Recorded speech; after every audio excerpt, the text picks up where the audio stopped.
In this lecture, we are going to build out a sphere particle effect, and this is going to kind of be like a speed boost, speed surge effect.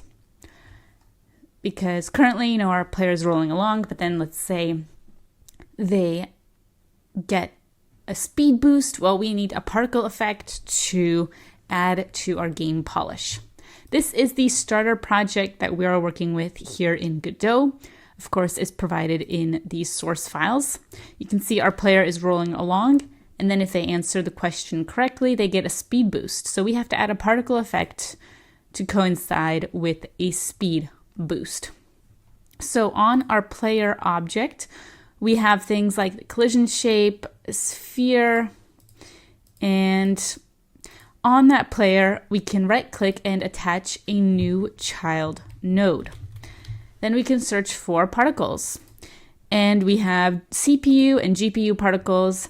It's recommended for games to create a GPU particle effect. And the CPU is mostly only required for older devices that are running your game. So we're going to choose GPU particles 3D. Hit enter or create. You'll get a warning that nothing is visible because meshes have not been assigned to draw passes, and a material to process the particles is not assigned, so no behavior is imprinted. We'll start with the mesh that needs to be assigned to draw passes. So you select your GPU particles 3D in the hierarchy. In the inspector, you can see properties of the particle effect. And currently, we don't see any particles being emitted. That's because of the warnings that we got. So we have to go to the inspector. Under the GPU particles 3D category, there is draw passes. You'll see currently our passes are empty. But what we can do is click on the empty and select here a type of mesh, such as a new sphere mesh. You're going to see a sphere has been created here in our game. You see that sphere in the distance. So, other than the sphere, we also need a material, as is suggested by the warning. A material to process the particle is not assigned. So, we have to add a material to process, and it's specifically a process material under the GPU particles 3D category. So make sure you're in that category and open up the property of process material. This is material for processing particles. Can be a particle process material or shader material. By default, it is empty, but we can select here the empty or the drop down and select one of these options, or load an existing option if you purchased or previously created a material for this. Let's choose a new particle process material. And now you're going to see some particle effect in your game. You'll see here we have these spheres that are bouncing around. Now you can move the particle effect to be in any location, such as behind the player. And you can move it up, move it to the side. And you'll see this is the particle effect that is created by default. Then we can, of course, adjust properties of the particle effect to make it look like anything from fire to smoke to two-dimensional effect as well. So this is the particle effect in game. We see that it's just these balls that are falling down behind the player. And we see that because the particle effect is a child object of the player, the particle effect will follow the player around. Whether the player moves forward, back, left, or right, the particle effect follows alongside. And it does look slightly different compared to the editor versus the in-game. So you may definitely want to test your project in the editor, but also in game, because the particle effect does look different in the two. And to test your game faster, you can set the main scene to be the level 3. So you can right click and set it as the main scene. And that will just allow you to bypass the start screen and you can test your project faster. All right, so this is a particle effect we have so far. With some code, you can spawn the particle effect at specific times, like on a speed boost only. And you can adjust the look of the particle effect. So coming up next, let's take a look at some of the properties that we can modify in order to change the appearance of this particle effect. Previously, we created a GPU particle effect with a sphere as our draw passes mesh. And in this lecture, we'll take a look at some more properties that we can adjust to customize the appearance of this particle effect. And so you select your particle effect in the scene, and then in the inspector, you can adjust properties of that object, such as the emitting property. If you set this to unselected, then it's off. And so it will just stop displaying the particle effect. And this also is going to be the same when you play the game. These properties are going to affect the editor and the in-game view of the particle effect. So you can turn emitting back on in order to here build the look of your particle effect. But if you don't want it to play in the game, you can turn it off. Then you can also programmatically set the emitting property to true if you want to dynamically show the particle effect while the game is running, maybe for a short amount of time or only when the player achieves something like a speed boost. The other property we have is the amount. So you can set the number of particles. These particles are going to be identical, and unless you set some randomness or some array or list of particles that you want to display. But by default, all the particles that are in the particle effect for each object, they look the same, whether I have one or I have two. The amount is just the number of particles. So as I increase this amount, we see that there are more particles that are being drawn. And so it creates a different effect, of course. So let's use an amount like 4 to start with. Next, we have an amount ratio that we can also affect from 0 to 1. So it's how many of the amount do you want to display. We have a submitter that we can assign. We have time properties as well as a separate category, like lifetime. This is the amount of time each particle will exist in seconds. By default, we have 1 second, but we can increase that value up to 600 seconds.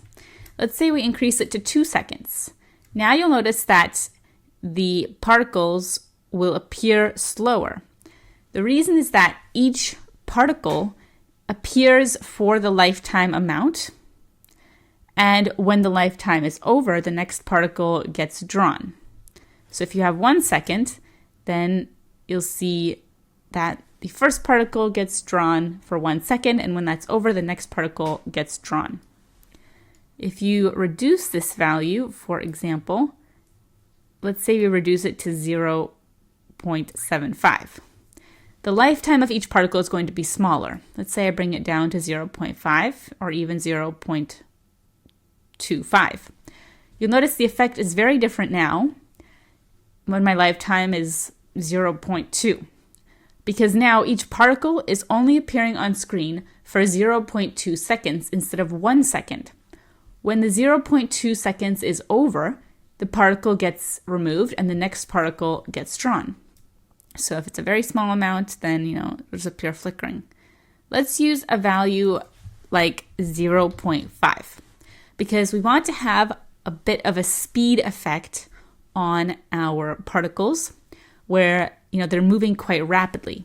If your lifetime is too slow, then the particles will appear slower. If you increase your amount, however, then the particles will appear faster because there's more of them that are being drawn in the 2 seconds lifetime for each.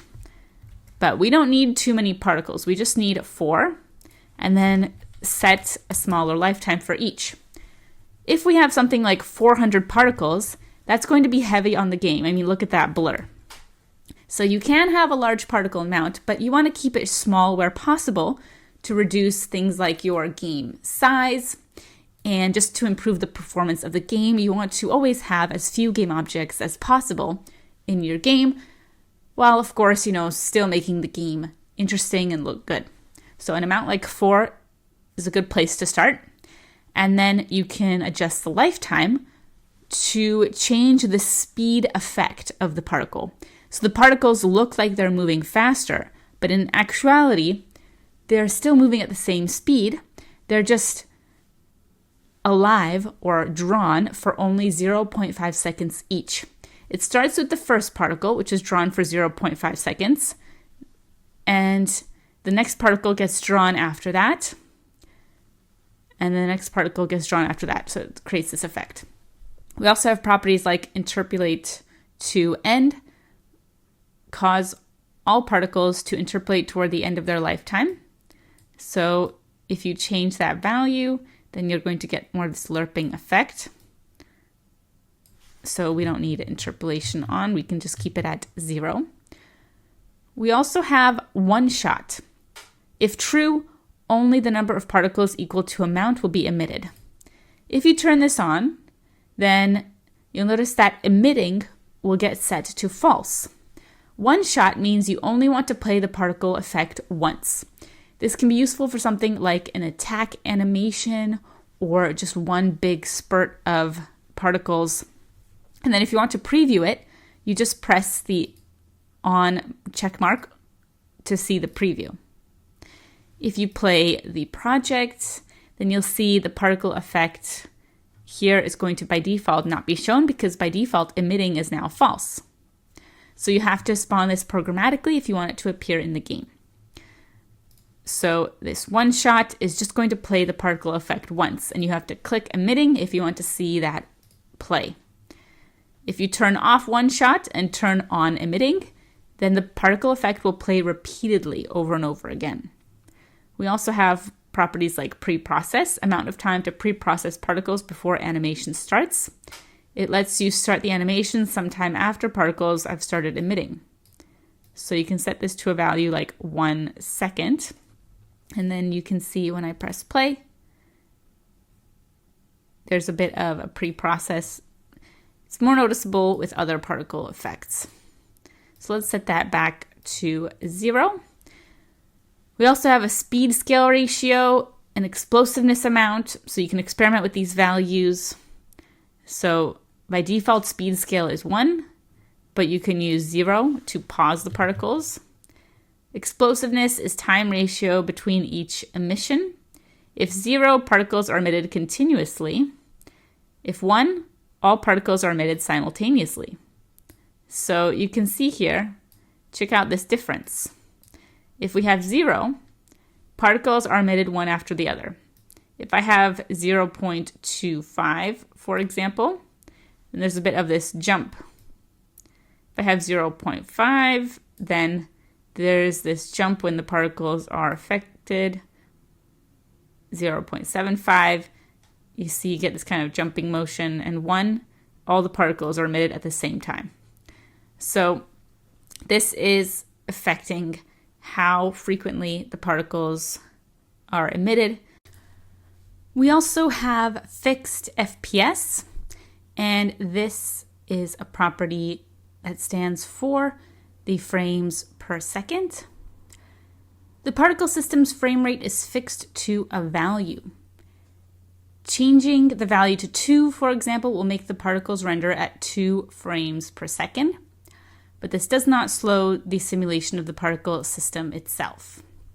So by default we have 30, but we can change this value if we want to adjust for different frames per second. Let's just use 30. Interpolation is enabled by default.